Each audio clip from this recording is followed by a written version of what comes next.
Det er ny dag på elgjakt. Jeg skal sitte på post der, så nå er jeg på vei til post fordi den der veien som er gjengen nå. Så det er bare å komme seg på post og sitte og vente til dere starter. Ja, da er jeg fremme på post.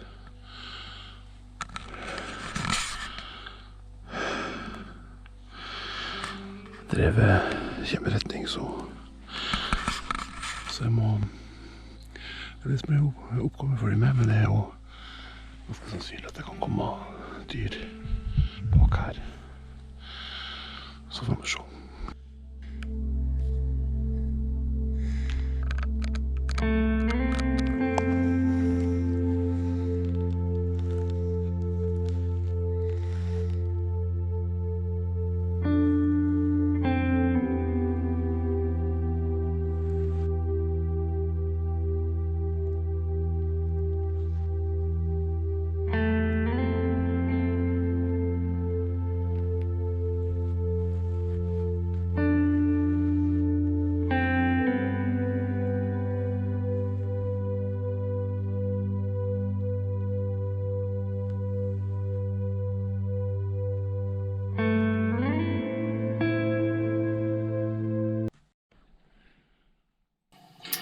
Her fanget jeg opp en lyd oppe i lia overfor meg, men GoProen fikk det ikke med seg.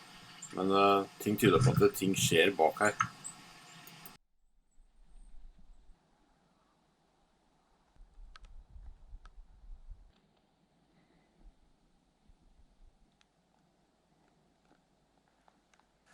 Der er bikkja der. 150 meter ifra kom.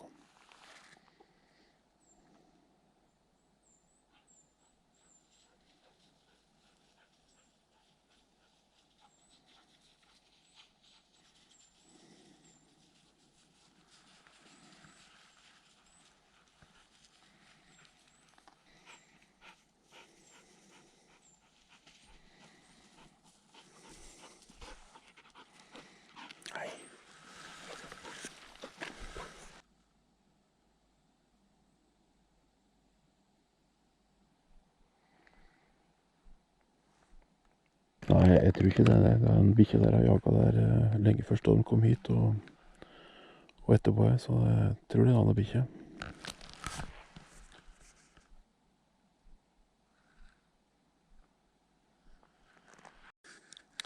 En på vei bort på den der losen bortpå der nå, eller?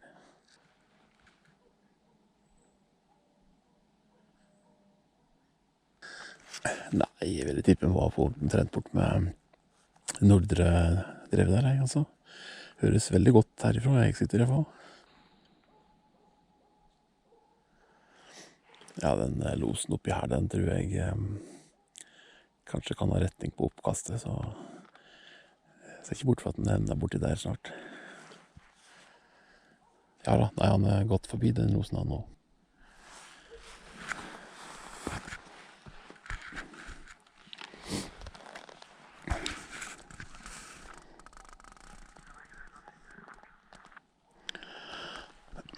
Ja, det ser ut som han har snudd og på vei tilbake nå.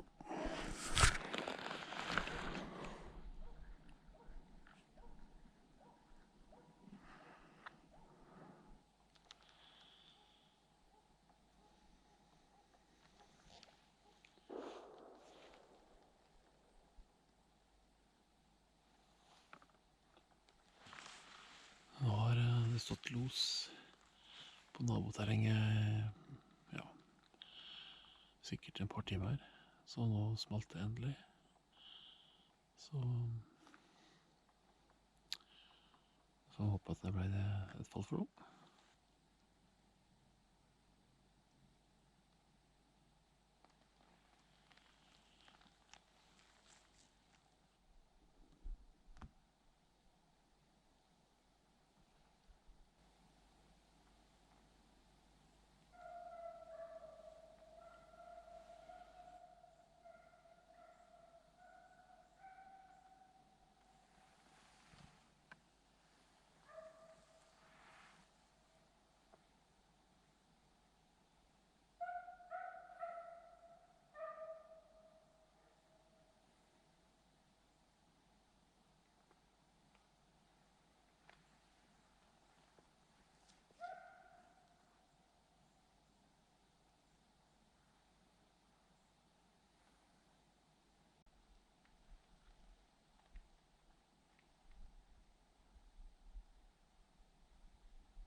Jeg har hørt det her flere ganger i dag. Ja, de har vært. Det har vært flere der. For 10 minutter eller før, ja, ca. 10 minutter før den dosen kom, liksom, da, så hørte jeg borti der. Ja. Og så, men jeg hørte jo godt når han sprang forbi her oppe. Ja. Og så vidt jeg kunne høre, så virket det som han gikk ned mot Beverdammen. Ja, jeg fikk ikke klemme på dem oppå der, for det var for tett. Nei, jeg så ingenting, men det var ca. 100-120 meter fra meg, tror jeg.